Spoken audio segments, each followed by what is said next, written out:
Chemistry हम लोग देख रहे हैं सॉल्यूशन, और इस सॉल्यूशन में पिछली टॉपिक की बात करें तो हम लोग बात कर रहे थे कोलिगेटिव प्रॉपर्टीज़ की। इस कोलिगेटिव प्रॉपर्टीज़ में हमने देखा था relative lowering in vapour pressure, और आप देखे हैं elevation in boiling point temperature. Boiling point temperature दूसरा चीज़ हो जाता है। ठीक, आज हम इसी के आगे बात करने वाले हैं depression in freezing point. Clear? तो चलिए डिप्रेशन इन फ्रीजिंग पॉइंट को समझते हैं एकदम इजी वे पे। ठीक, समझिएगा। आपके पास में क्या है? H2O यानी कि वाटर है। ठीक, जब वाटर को आप किस में कन्वर्ट करना चाहते हैं? आइस में कन्वर्ट करना चाहते हैं, बर्फ में कन्वर्ट करना चाहते हैं, तो इसका टेम्परेचर को क्या लाना होगा आपको? 0 डिग्री सेल्सियस। यानी कि 0 डिग्री सेल्सियस पे वाटर बर्फ बनना शुरू होता है। बनता नहीं है, बनना शुरू होता है। बात समझ में आया? इस टेम्परेचर को हम क्या मान लिए हैं? T1 मान लिए हैं। यह T1 कौन सा टेम्परेचर है? सोल्वेंट जब हमारा फ्रीजिंग पॉइंट को छूता है, यानी कि वो सॉलिडिफाई होना शुरू होता है, उस समय का टेम्परेचर 0 डिग्री सेल्सियस। ठीक, क्या इस टेम्परेचर को आप केमिस्ट्री की भाषा में TF1 मान सकते हैं? क्या बात समझ में आया? T for temperature, F for freezing, और 1 तो हम नाम दिए हैं वाटर के लिए। क्लियर? चलिए ध्यान दीजिएगा। अब आपके पास में H2O प्लस NaCl है। क्या है? H2O plus NaCl। तो ये दोनों को अगर जब अब मिलाएंगे तो ये क्या बनने वाला है? सॉल्यूशन बनने वाला है। यहाँ जो हमने कंपोनेंट लिया है वो वोलाटाइल है कि नॉन वोलाटाइल है? जल्दी, NaCl लिया है ना हमने? तो NaCl हमारा वोलाटाइल या नॉन वोलाटाइल है? ला, वोलाटाइल है, नॉन वोलाटाइल है, और वो अवाष्पशील है। इसको गर्म भी करेंगे तो ये भाप में नहीं बदलेगा। याद आ रहा है कुछ? चलिए, अब आपके पास में क्या है? सॉल्यूशन बन गया। अब इस सॉल्यूशन को हमको क्या करना है? फ्रीजिंग पॉइंट पे लेके लाना है। तो सवाल यहाँ पे उठती है, क्या ये सॉल्यूशन भी 0 डिग्री सेल्सियस पे फ्रीजिंग पॉइंट को छुएगा? तो इसका आंसर है नहीं, ये 0 डिग्री सेल्सियस पे फ्रीजिंग पॉइंट इसका नहीं होगा। इस तरह से इसका टेम्परेचर को हमको क्या करना होगा? और घटाना होगा, बढ़ाना नहीं होगा, घटाना होगा। बढ़ाएंगे तो मतलब 0 से 1-2 बढ़ेगा, घटाएंगे तो माइनस में आएगा। तो क्या करेंगे? हम इसका टेम्परेचर को डिक्रीज करेंगे, ना कि इंक्रीज करेंगे। तो वो टेम्परेचर को हम मान लेते हैं क्या? T2, और ये टेम्परेचर को हम मान लेते हैं -2 डिग्री सेल्सियस। सिर्फ मान के चल रहे हैं, चाहे वो -5 में फ्रीजिंग पॉइंट को छुए या 6 में छुए, 7 में छुए, जो भी, लेकिन हम यहाँ पे क्या मान लिए हैं? -2 मान लिए हैं। क्लियर? अब बताइए, ये जो टेम्परेचर है इसको आप TF2 मान सकते हैं? मान सकते हैं? थोड़ी सी बात यहाँ पे ध्यान दीजिएगा। डिप्रेशन इन फ्रीजिंग पॉइंट को आप रिप्रेजेंट किससे किए हैं? डेल्टा TF से। तो डेल्टा TF किसका वैल्यू बड़ा है? T1 is greater than T2। 0 बड़ा है ना -2 से, तो जो बड़ा होता है उससे हम छोटा को क्या करते हैं? घटाते हैं। यही तो जानते हैं। तो यहाँ पे बड़ा कौन है? TF1 minus TF2। बात समझ में आया? डाउट है? Delta TF equal to TF1 का क्या वैल्यू? 0 डिग्री सेल्सियस, बीच में क्या साइन? माइनस TF2 का क्या वैल्यू? माइनस और माइनस क्या हो गया? Plus 2 degree Celsius equal to 2 degree Celsius. Delta TF equal to 2 degree Celsius.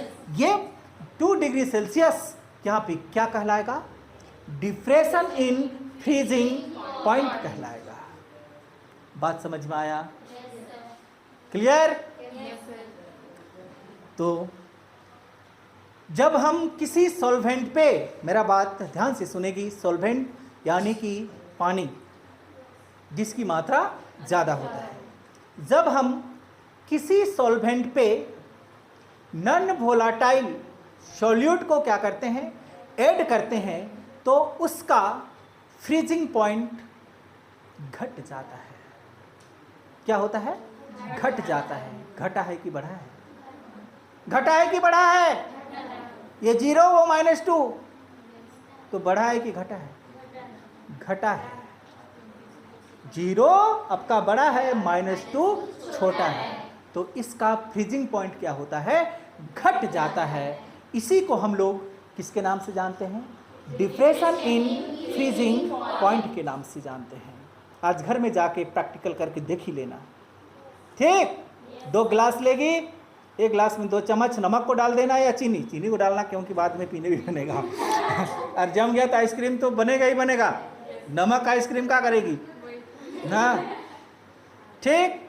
और दोनों को रख देना, फिर देखना बार बार कि 24 घंटा बाद देखी थी दोनों एक ही साथ मिलेगा। लेकिन ऑब्जर्व करने के लिए तुमको बार बार देखना होगा ना कि पानी जम रहा है तो वो जमा है कि नहीं, शुरू हुआ है कि नहीं, तब ना तुमको पता लगेगा। 4 दिन बाद खोलेगी तो दोनों सॉलिड ही मिलेगा, कैसे पता चलेगा? समझ पाई? हाँ। तो यही दोनों के बीच का जो टेम्परेचर का अंतर होता है, जब हम उसको सॉलिडिफाई करते हैं, तो वही टेम्परेचर आपका क्या कहलाता है? डिप्रेशन इन फ्रीजिंग पॉइंट कहलाता है। क्लियर? तो लिख दे हम लोग, लिखिए, when some amount of volatile मिलाएंगे कि non volatile? Non volatile. Amount of non volatile component are adding in किसमें? सॉल्वेंट में। सॉल्वेंट में यानी कि पानी में ही तो मिलाते हैं नमक को, solvent. Then it's freezing point, freezing point become increase, decrease, point become decrease, then solvent। लिख दें, then solvent। सॉल्वेंट की अपेक्षा में इसका फ्रीजिंग पॉइंट क्या होता है? घट जाता है। सॉल्वेंट का 0 डिग्री सेल्सियस, तो सॉल्यूशन का -2, 3, 4, 5 जो भी है उधर, सिर्फ हम यहाँ पे समझने के लिए लिए हैं, ठीक? डाउट है? मैथमेटिकली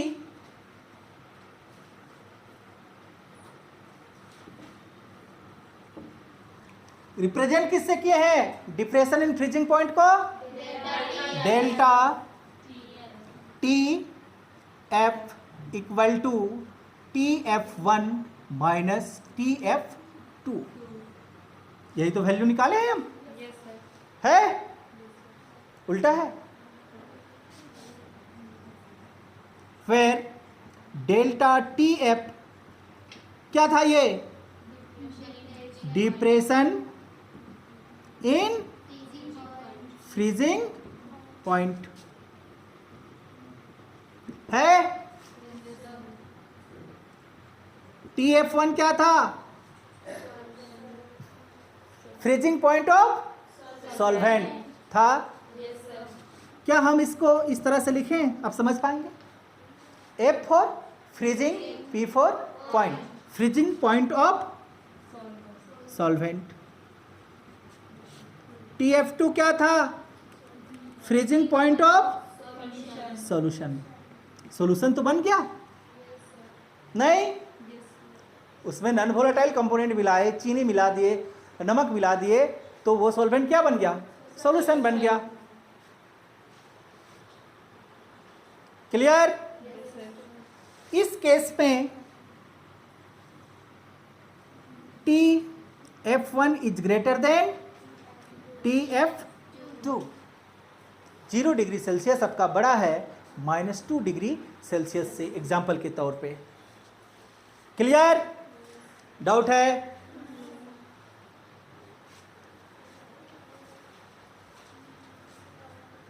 ये सिर्फ समझने के लिए था ना, आप बगल में नोट किए कर लेंगे, नहीं किए हैं तो, समझ में आया है तो छोड़ दीजिएगा। हो गया? अगर हम डिफ्रेशन इन फ्रीजिंग पॉइंट को ग्राफ प्लॉट कर दें टेम्परेचर और वेपर प्रेशर के बीच में, तो हमको कुछ इस तरह से इसका ग्राफ सामने आएगा। ध्यान दीजिएगा, ये डायरेक्शन आपका क्या था? टेम्परेचर। ये डायरेक्शन किसको दिखाएगा? वेपर प्रेशर को।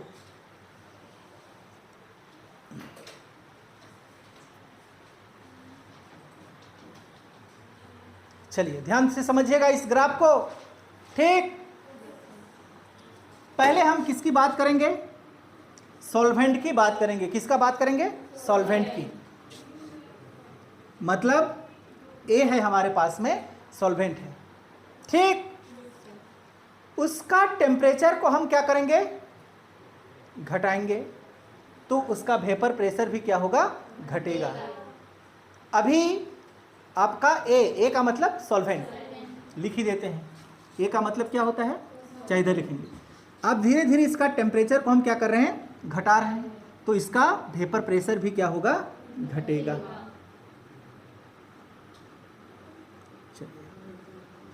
हमको एक पॉइंट मिलेगा। अब ये पॉइंट से नीचे जैसे उतरे तो ये लिक्विड अभी यहाँ से यहाँ तक ये किस स्टेट में है? लिक्विड स्टेट में है।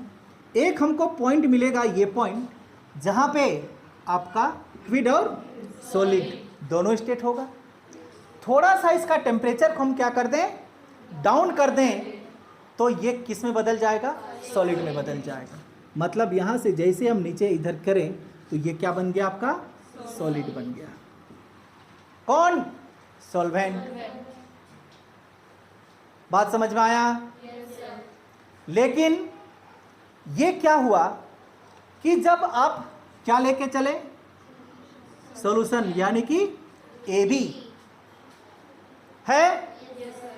तो जब आप इसको बहुत ठंडा कर देंगे तो आपको एक पॉइंट मिलेगा लगभग इस जगह पे। इस पॉइंट पे आपका सॉल्यूशन का इक्विलिब्रियम पॉइंट मिलेगा। इस पॉइंट पे ये क्या है? आपका सॉल्यूशन। कहाँ पे लिख दें? इसको सॉल्वेंट लिख देते हैं, है ना? ये आपका सॉल्यूशन। इस पॉइंट से लेकर इस पॉइंट तक आपका सॉल्यूशन किस फॉर्म पे है? लिक्विड फॉर्म पे है। और इस पॉइंट पे लिक्विड और सॉलिड में। अब जैसे ही इससे नीचे आया तब सॉलिड बन जाएगा, बनेगा। तो ध्यान से समझिएगा इस पॉइंट को। ये पॉइंट आपको दिखाई दिया? ये किसके लिए था? सॉल्वेंट के लिए था या सॉल्यूशन के लिए? सॉल्यूशन के लिए। सॉल्यूशन का फ्रीजिंग पॉइंट को आप क्या मान के रखे हैं? ये टेम्परेचर को दिखाएगा। क्या माने हैं? TF2 सॉल्यूशन का था।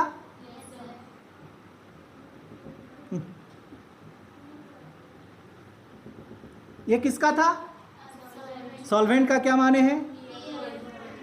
तो ये दोनों के बीच कुछ टेम्परेचर है, गैपिंग है कि नहीं है? इसको क्या माने हैं? Delta TF। यही आपका डिफ्रेशन इन फ्रीजिंग पॉइंट कहलाता है।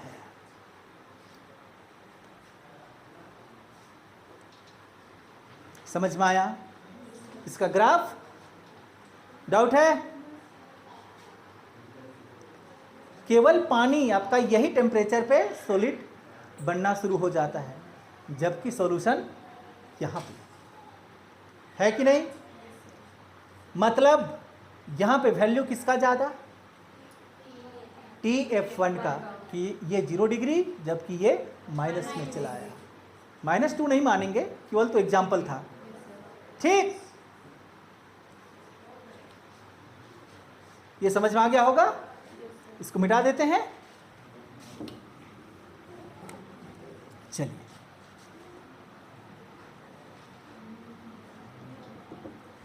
Theory.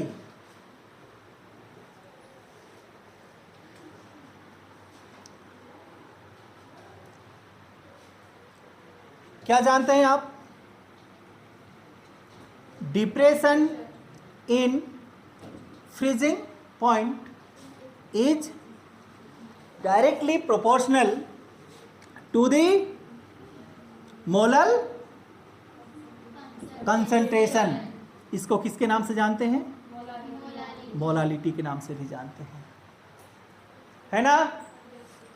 Depression in freezing point को रिप्रेजेंट किससे किए?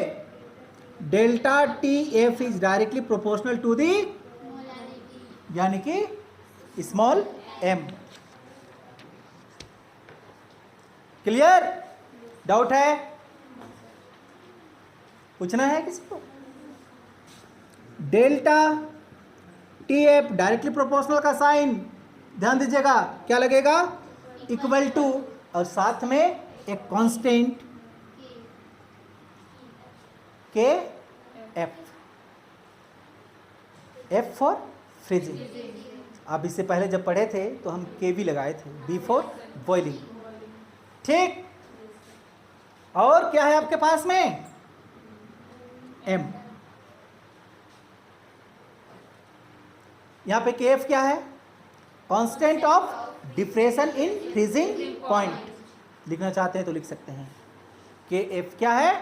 Constant of depression in freezing point. हो गया? चलिए, देयरफॉर मोलालिटी यानी कि स्मॉल m इक्वल टू क्या जानते हैं? जल्दी, WB by into 1000 by WA इन ग्राम। यही तो जानते हैं। तो बताइए, डेल्टा TF इक्वल टू क्या है आपके पास में? KF है? नहीं, फिर क्या है? M का क्या value? Into WB into 1000 by MB into WA इन ग्राम। सही है?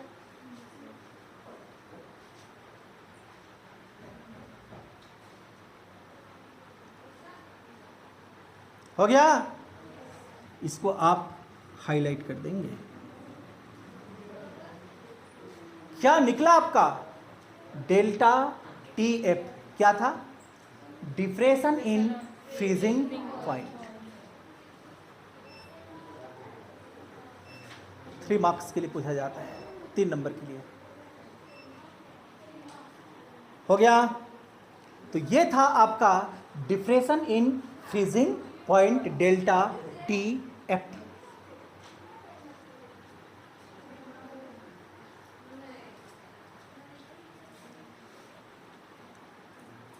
यहां केवल कॉपी भरने से काम नहीं चलने वाला है, आप याद रखेंगे ये बात।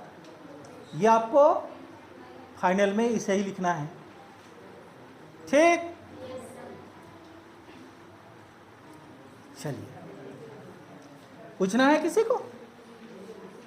डाउट है उधर? तुम लोग को आया समझ में?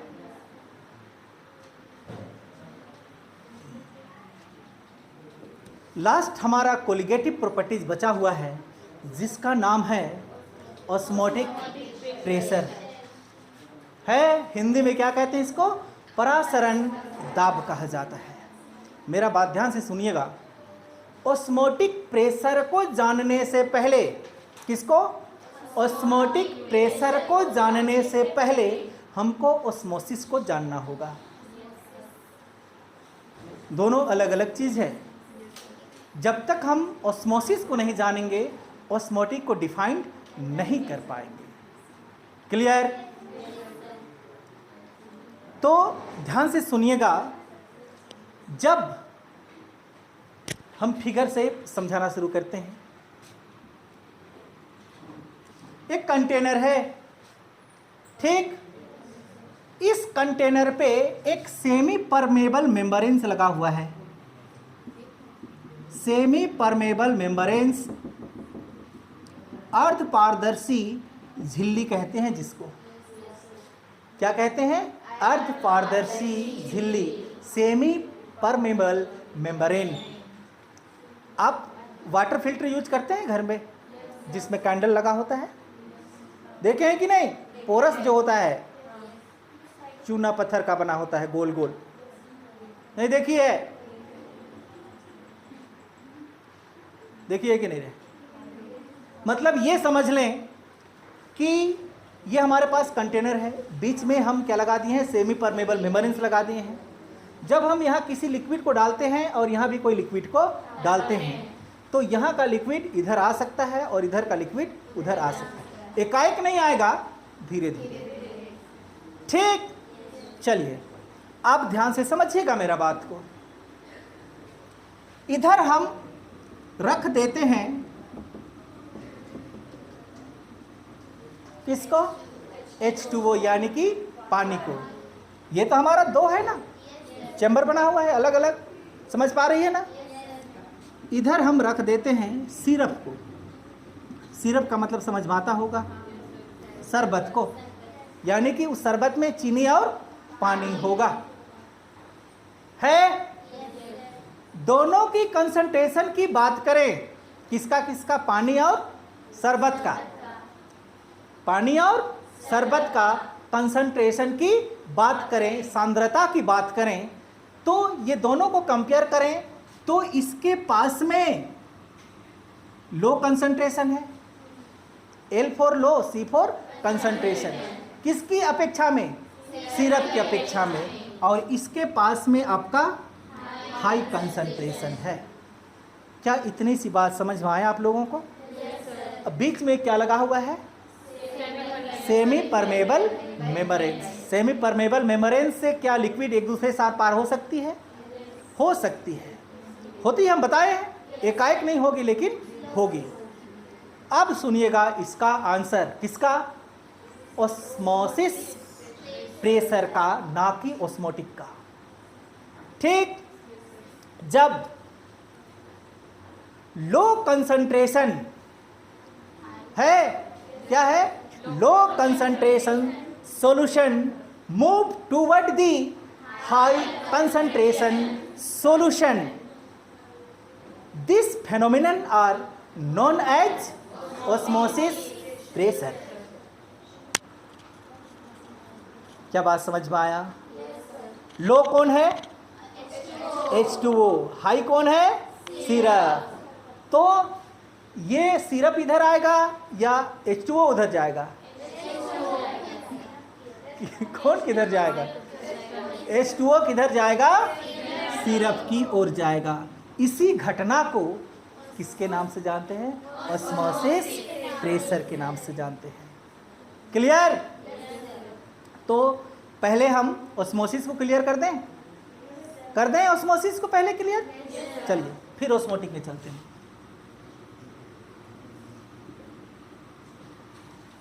ऑस्मोसिस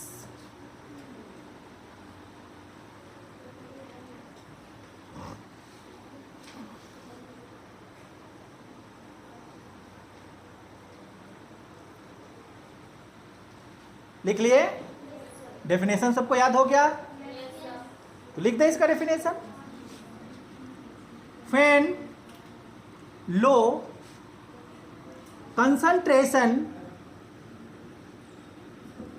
सॉल्यूशन, सॉल्वेंट नहीं लिखेंगे यहां पे, सिर्फ हमारा ये समझने के लिए था, ठीक? सॉल्यूशन ही लिखेंगे, है कि नहीं? When low concentration solution move toward the high concentration solution through semi permeable membrane.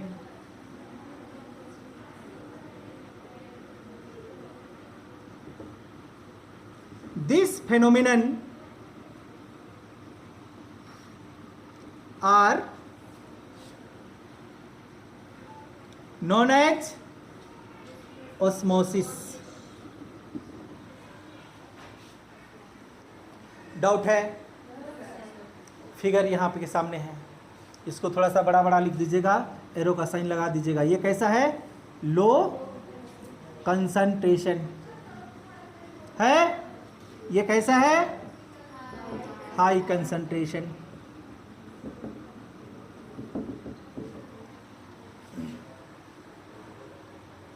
Clear? कहां से गुजरता है? सेमी परमेबल मेम्ब्रेन से। इसी घटना को क्या कहते हैं हम लोग? ऑस्मोसिस कहा जाता है।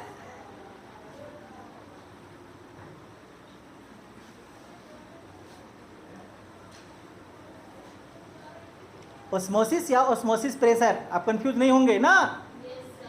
इधर से प्रेशर लगा तभी तो उधर गया, नहीं तो क्यों जाता? प्रेशर नहीं लगता तो। समझ पा रही है ना? हाँ। आप किसका बात करेंगे हम लोग? ऑस्मोटिक की बात करेंगे। ध्यान से समझिएगा। डाउट है ऑस्मोसिस? नहीं। सुनिए मेरा बात ध्यान से। ऑस्मोटिक प्रेशर किसको कहते हैं? ऑस्मोसिस की क्रिया को, क्या मेरा बात समझ में आया? ऑस्मोसिस की क्रिया को, ऑस्मोसिस की क्रिया मतलब लो कंसंट्रेशन किधर मूव करेगा? High concentration. ऑस्मोसिस कहते हैं। तो ऑस्मोसिस की क्रिया को रोकने के लिए उल्टा दिशा पे जो प्रेशर लगती है वो प्रेशर परासरण दाब कहलाता है, ऑस्मोटिक प्रेशर कहलाता है। क्या नहीं समझ में आया? परासरण यानी कि ऑस्मोसिस क्रिया इधर से इधर जा रहा है, उस क्रिया को रोकने के लिए कब रुकेगा? जब ये इधर जा रहा है तो इधर से क्या लगाएगा? कोई दाब लगाएगा कि तुम इधर मत आओ। तो इधर से जो दाब लगाएगी और इस क्रिया को क्या करेगी? रोक देगी। वही प्रेशर क्या कहलाता है? ऑस्मोटिक प्रेशर कहलाता है। बात समझ में आया? हिंदी में क्या बोलेंगे? परासरण की प्रक्रिया यानी कि क्रिया को रोकने के लिए विपरीत दिशा में जो दाब लगती है परासरण दाब कहलाता है। समझ में आया? यानी कि ये इधर से जो प्रेशर लग रहा है ना, ये वाला प्रेशर, ये क्या कहलाएगा? ऑस्मोटिक प्रेशर कहलाएगा। ला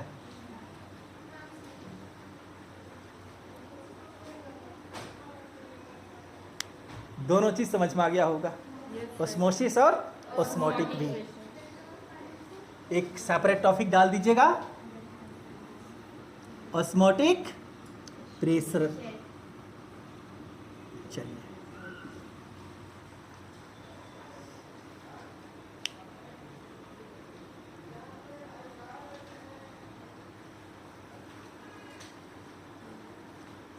क्या डेफिनेशन होगा? बोलिए। टू स्टॉप ऑस्मोसिस प्रेशर ही है ना इधर से लगने वाला को, क्या कहेंगे? ऑस्मोसिस प्रेशर अप्लाइड किधर? अपोजिट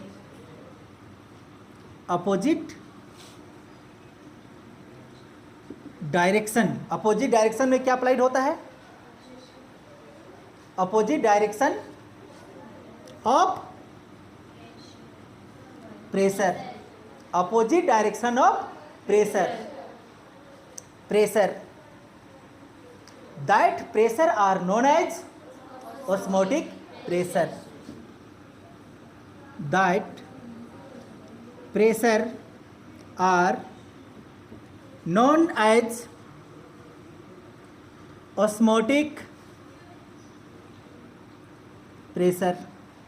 एक लाइन में लिख लीजिएगा, ये फिगर बना लीजिएगा, उधर एरो का साइन दे के लिख दीजिएगा ऑस्मोटिक प्रेशर। है डाउट है किसी को? ऑस्मोसिस और ऑस्मोटिक 2 नंबर के लिए पूछता है। What do you mean by the osmosis या ऑस्मोटिक? ध्यान से पढ़िएगा, पूछा क्या है उसको, नहीं तो ऐसा ना हो कि ऑस्मोसिस को ऑस्मोटिक लिख दीजिएगा, ऑस्मोटिक वाला को ऑस्मोसिस लिख दीजिएगा, सब गड़बड़ है कि नहीं?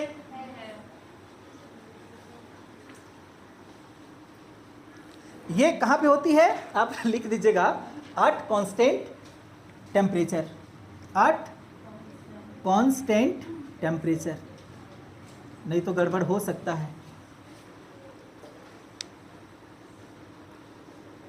हो गया? It is represented by pi, it is represented by pi. किसको? ऑस्मोटिक प्रेशर को रिप्रेजेंट किससे किए? पाई से। ठीक। और osmotic pressure is also directly proportional to the molarity. किससे? मोलारिटी। याद रखिएगा, मोलालिटी नहीं, किससे? मोलारिटी। मतलब ये हुआ pi is directly proportional to the M.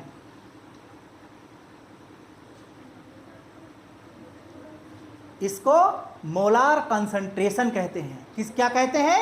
Molar concentration. Molarity को क्या कहते हैं? मोलार कंसंट्रेशन कहते हैं। मोलालिटी को क्या कहते हैं? मोलल कंसंट्रेशन कहा जाता है। समझ में आया? और मोलार कंसंट्रेशन को कैपिटल सी से भी रिप्रेजेंट करते हैं। मोलार कंसंट्रेशन को कैपिटल सी से रिप्रेजेंट किया जाता है। क्या मेरा बात समझ में आया? मोलार कंसंट्रेशन को रिप्रेजेंट किससे करते हैं?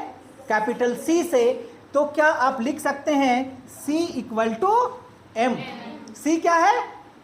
मोलार कंसंट्रेशन, और M क्या है? मोलारिटी। दोनों एक ही चीज है कि नहीं है? तो क्या आप इसको फिर से लिख सकते हैं, pi is also directly proportional to the C. लिखने का तरीका अलग है, सबका मीनिंग वही है। सी क्या है यहां? मोलाल नहीं, मोलार कंसंट्रेशन। मोलार कंसंट्रेशन को क्या कहते हैं? मोलारिटी कहते हैं। तो सी और एम दोनों एक ही चीज है। क्लियर? मोलाल नहीं, मोलार। मोलाल बोलेगी तो वो मोलालिटी में चलाएगा, ये मोलार। ठीक? कंफ्यूज नहीं है ना? यानी कि पाई डायरेक्टली प्रोपोर्शनल टू दी सी। पाई क्या है? Osmotic pressure. और ये सी क्या है? मोलारिटी। यानी कि जिसका मोलारिटी जितना ज़्यादा उसका ऑस्मोटिक प्रेशर उतना ज़्यादा। समझ में आया? अब यहाँ पे हम बहुत ज़्यादा चीनी को डाल दिए, है ना? इसका कंसंट्रेशन एकदम क्या हो गया? हाई हो गया। यानी कि इसका मोलारिटी बहुत ज़्यादा हो गया। तो ये पानी हड़ाक उधर चलेगा। तो इसको रोकने के लिए ज़्यादा बल लगाना होगा कि नहीं? हाँ। तो जिसका मोलारिटी जितना ज़्यादा उसका ऑस्मोटिक प्रेशर उतना ज़्यादा। समझ में आया? अगर यहाँ पे पानी डाली, इधर भी पानी डाली है, तो ये पानी इधर जाएगा? जाएगा? नहीं जाएगा। क्या करने जाएगा? जो उसके पास है इसके पास है। समझ पाई होगी बात को? तो ये था आपका ऑस्मोसिस और ऑस्मोटिक प्रेशर। एग्जाम की दृष्टिकोण से पढ़ा रहे हैं ताकि एक ही बार में दिमाग में बैठ जाए। ठीक? क्लियर? चलिए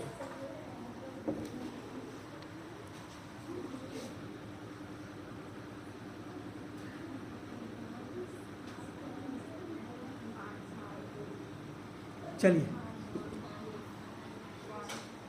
वांट्स हाफ रूल।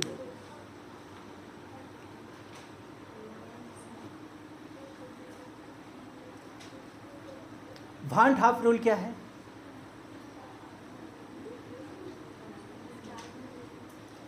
किसी, और सुनेंगे मेरा बात, वान हाफ रूल को बता रहे हैं। इस रूल के अनुसार किसी सॉल्यूशन का ऑस्मोटिक प्रेशर को मेजर किया जाता है। इस रूल के अनुसार किसी सॉल्यूशन का ऑस्मोटिक प्रेशर को मेजर किया जाता है आइडियल गैस इक्वेशन के आधार पर, आदर्श गैस समीकरण के आधार पर, आइडियल गैस इक्वेशन के आधार पर किसी सॉल्यूशन का ऑस्मोटिक प्रेशर को क्या किया जाता है? मेजर किया जाता है। वान हाफ रूल कहलाती है। समझ में आया? लिख तो पाएगी ना? एकदम एक एक लाइन पे सवाल देखो। हाँ, one half rule, what do you mean by the one half rule? According to this rule to measure osmotic pressure of any solution by ideal gas equation। समझ में आया? लिखें, according to this rules to measure osmotic pressure of any solution, कोई भी solution ना, any solution by ideal gas equation known as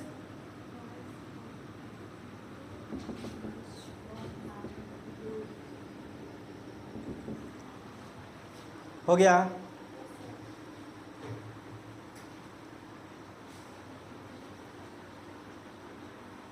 आया समझ में तुम लोग को? ऑस्मोटिक प्रेशर अभी पढ़ी ना?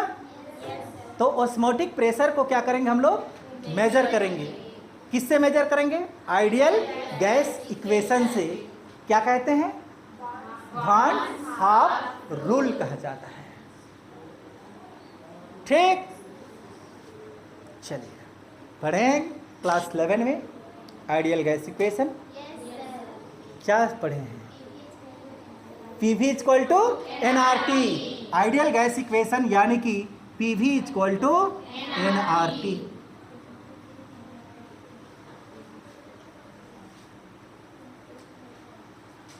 हो गया? समझिएगा, यहां पे P क्या है आपका? किसका? गैस इक्वेशन की बात कर रहे हैं ना, प्रेशर ऑफ गैस।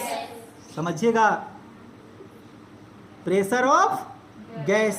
क्यों गैस लिए? क्योंकि हम इक्वेशन जो उठाए हैं वही आपका आइडियल गैस इक्वेशन है। ठीक, और इसको हम रिलेट किससे करेंगे? ऑस्मोटिक प्रेशर से। समझ में आ रहा है? तो ध्यान से समझिएगा, P क्या है आपका? Pressure of gas. क्या प्रेशर ऑफ गैस के जगह में आप लिख सकते हैं ऑस्मोटिक प्रेशर? लिख सकते हैं ना? ये तो आइडियल गैस था इसलिए हमने गैस लिखा, लेकिन इसको हम कंपेयर करेंगे ना ऑस्मोटिक प्रेशर से। बोलो, तो क्या लिखेंगे? Osmotic pressure of solution. समझ पाई? रिप्रेजेंट किससे की? पाई से। यानी कि आने वाला समय पे P के जगह में क्या लिखने वाले हैं हम लोग? पाई। यही तो जानना है। क्लियर? चलिए, V क्या है आपका? V क्या है? Volume of gas. हाँ, वॉल्यूम ऑफ सॉल्यूशन। हम अगर ऑस्मोटिक प्रेशर के आधार पे चलेंगे तो ये भी क्या पढ़ेंगे इसको? Volume of solution. समझ तो पा रही है?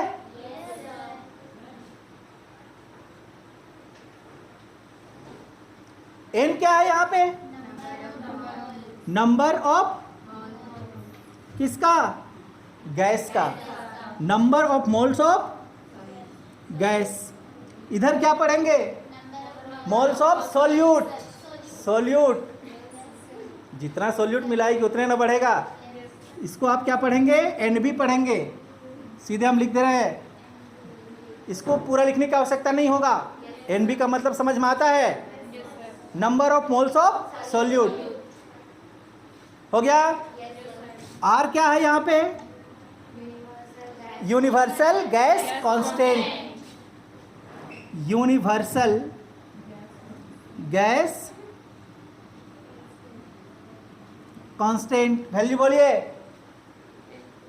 8.314, 8.314 लीटर पर एटीएम। गैस है तो ही होगा, क्या होगा, टी क्या है बोलिए, टेम्परेचर है। इसको हम आगे चल के केल्विन टेम्परेचर भी लिख सकते हैं, याद रखिएगा। क्लियर, इतनी सी बात दिमाग में बैठा। चलिए 4 सॉल्यूशन, ये तो हमारा गैस के लिए था, अब हम क्या, solution.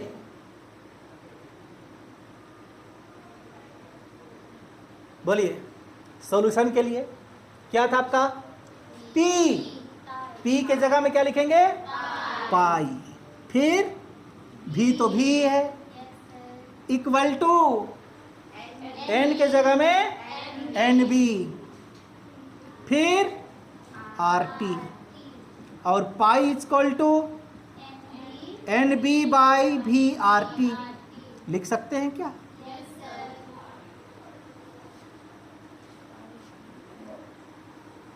N B number of moles of solute by volume, नहीं है तो number of moles of solute by volume equal to,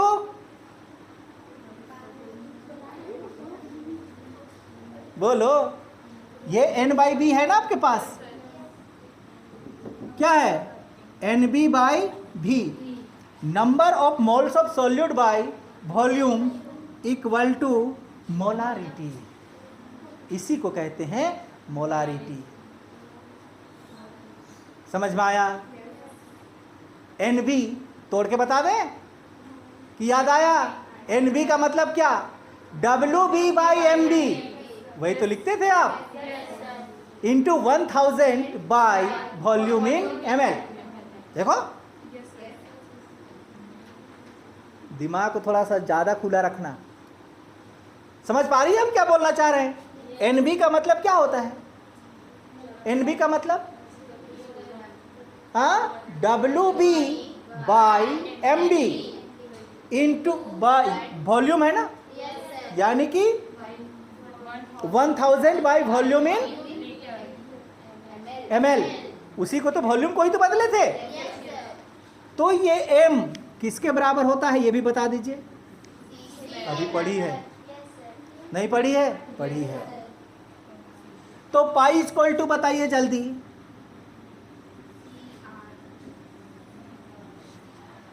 pi equal to C R T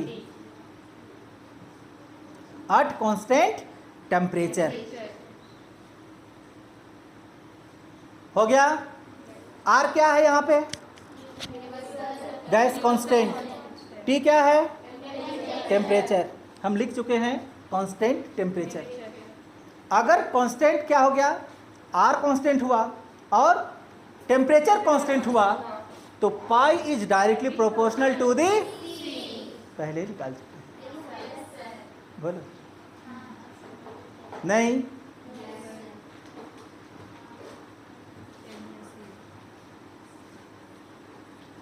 लिख लेंगे, एक लाइन लिख लीजिएगा, एट कांस्टेंट टेम्परेचर, इसी को लिख रहे हैं, ये कांस्टेंट है ना हमारा temperature, at constant temperature osmotic pressure, osmotic pressure मतलब pi is directly proportional to the molar concentration, molar concentration.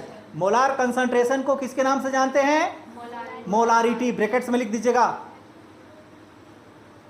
Molar concentration brackets में क्या? मोलारिटी ऑफ ए सॉल्यूशन,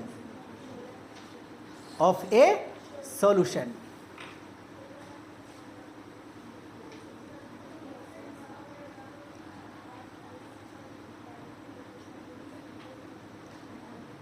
हो गया?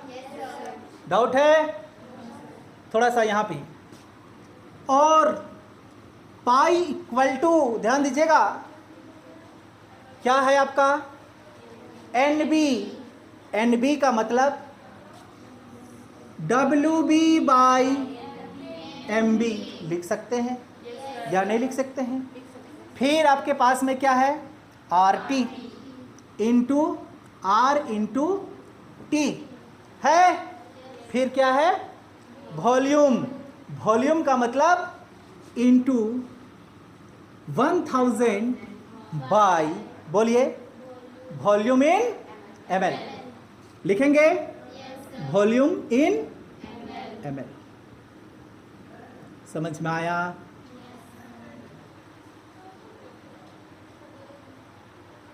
डाउट है?